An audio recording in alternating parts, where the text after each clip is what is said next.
Josh McDaniels and new star wide receiver, Stephon Diggs.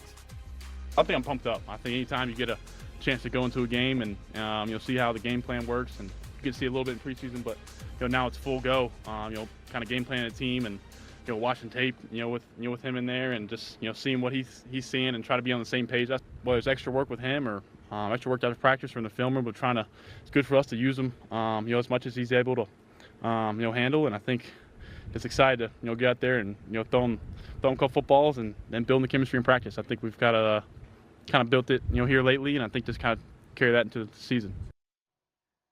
Drake May with some youthful exuberance. Let's dive a little deeper on some of these second-year quarterbacks and see what's on trend. We start with Drake May in New England, who pretty much has a brand new offensive line this season, right? 8 new offensive linemen, 4 of them likely starting in week 1. The Pats ranked second worst in pass block last year. So, Phil, the trend of this O-line, does it continue? Yeah, I think it gets better. I think it has a chance to get closer to league average. I'm not as concerned about the tackle duo. I think there's 2 solid pieces in place there. I want to see the Patriots tap into Drake May's legs this year to help out his offensive line. When a defense thinks there is a threat for the quarterback to run, it just allows them or forces them to rush a little bit differently. Drake May, of course, an outstanding scrambler when given the chance to tap into his lower half.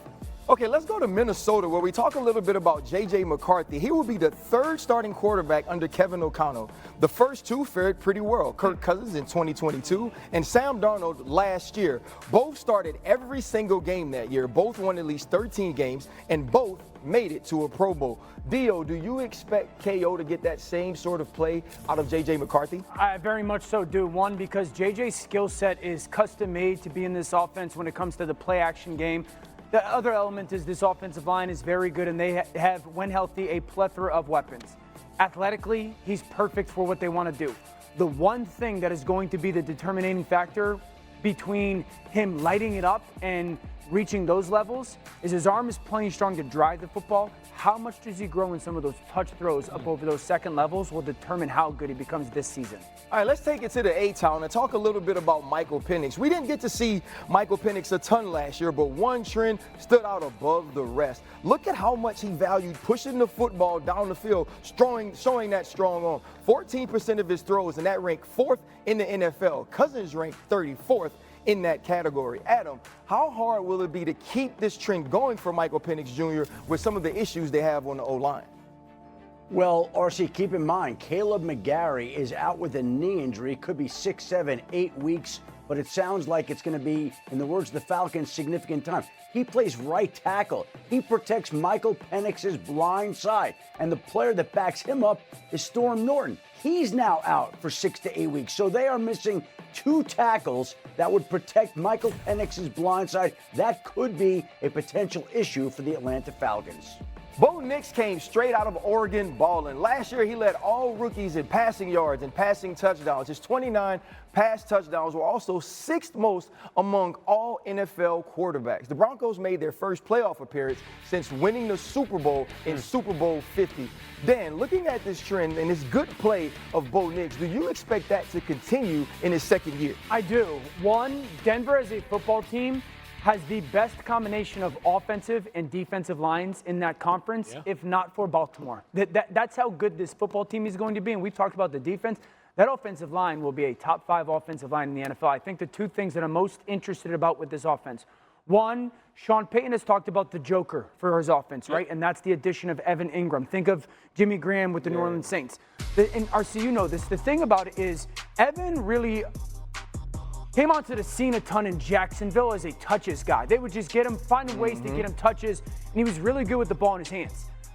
But the joker role that Jimmy Graham played for Sean Payton was extend him out, get him those one-on-one opportunities, and it's twofolded. One, gather information for the quarterback. Is it man or is it zone? By who's defending him? Is it going to be cover 1 or cover 2 safeties, okay? And then 2 is you got to win the matchup for it to really have a benefit. Right. Evan Ingram necessarily hasn't dominated that role, so I just want to see what's the evolution for him in this new role with Sean Payton and that joker. And then Franklin. Franklin was that 4th-round pick, that long wide receiver. They need another guy opposite Cortland. Mims a nice player opposite Cortland Sutton to really have it go to the next level. is Franklin going to be that guy in year 2? I'm excited about this team, though. You mentioned the offensive line being one of the best. Well, they were number 1 last year in both pass block win rate and run block win rate. They've returned the entirety of the offensive line from the 2024 season. The part that has me most excited about Bo Nix going into this season is what we saw in the second half of last year. Bo, in college, had one of the lowest yards per attempt that final year at Oregon. Yes. And that carried over to the beginning of his career. Look, the first half of last season, no touchdowns and 3 picks on balls 20-plus yards down the field. He became an entirely different player in the second half of last year. 5 touchdowns, 1 interception in those 20-plus air yard throws. He was throwing strikes way down the field. I got to imagine a lot of that's just confidence. Obviously, I didn't play quarterback then, but the arm strength has always been there for Bo. But something clicked mentally that made him feel like he can push the football down the field and threaten defenses in a way that he wasn't for the first 9 weeks.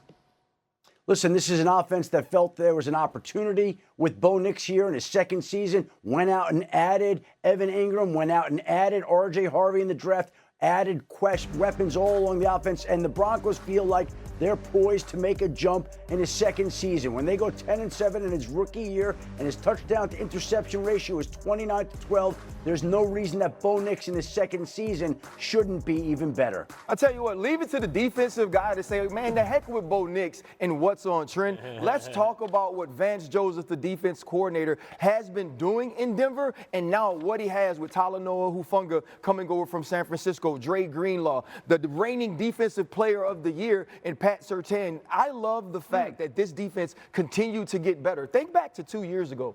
They gave up 70 points to Miami. They were the laughing stock of the entire league. And since then, all they've done is gotten better. And so you couple that with Bo Nix being more confident, pushing the football down the field, Sean Payton having another year with this young quarterback, and what I believe is going to be an improved run game. I'm really excited about who the Denver Broncos could be.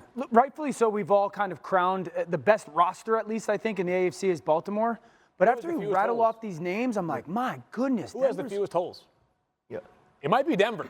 Yeah. Now, there's a difference between being the best and having the fewest holes, right? Like you might have a higher floor but a lower ceiling.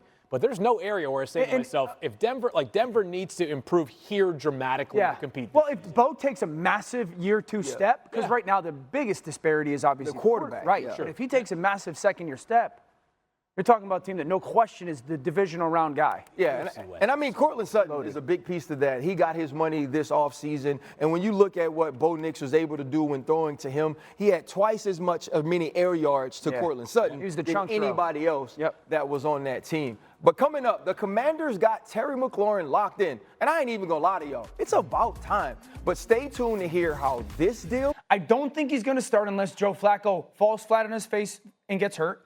And then I think Dylan Gabriel should be the number 2 quarterback unless he falls flat on his face and or gets hurt. And then what they do with Kenny Pickett, I would imagine they have him as the 3rd and Shedeur is like that 4th that they're trying to develop. They're saying they're keeping all 4 on the 53-man roster. Unless someone gets hurt or there's just complete disaster performance-wise by the other 3, I don't think he gets on the field. Here's the sad part about what we saw this weekend. That may be the only time we see Shedeur Sanders on the NFL field this year. That will be our lasting memory, unless all of those dominoes fall, Dan, the way that you just articulated. And based on what we saw him do against Carolina, we were excited about the prospect of him potentially being the QB too, because Kenny Pickett obviously was hurt. You know, you felt that he outplayed Dylan Gabriel in the first game, you know, even though Dylan Gabriel went against the Eagles and he went against the Carolina Panthers the week before, acquiring that oblique injury or what have you. At the end, the bottom line is this would be our lasting memory if he doesn't play this year. And that was something that I was hoping would not happen for him. Shedeur Sanders never starts a game for the Cleveland Browns, not only this season, but for the rest of his career, unless everybody else gets hurt, unless everybody else falls on this face. Take. I believe they have made their decision on Shedeur Sanders, and that decision could have been made pre-draft. That decision could have been made in OTAs in minicamp. That decision could have been made in training camp. But we also have to be fair to Dylan Gabriel. When Shedeur Sanders is in any quarterback room, it doesn't matter if he could be one of the 32. It matters, can he be number 1 in his room? And in the rookie competition, based on what we saw play out in preseason games, Dylan Gabriel is now, in my opinion, ahead of Shedeur Sanders in development. Interesting. Browns quarterbacks last year, worst QBR in the NFL, 35. All right, coming up on First Take, Lamar Jackson dealing with a foot injury, but expects to return to practice today.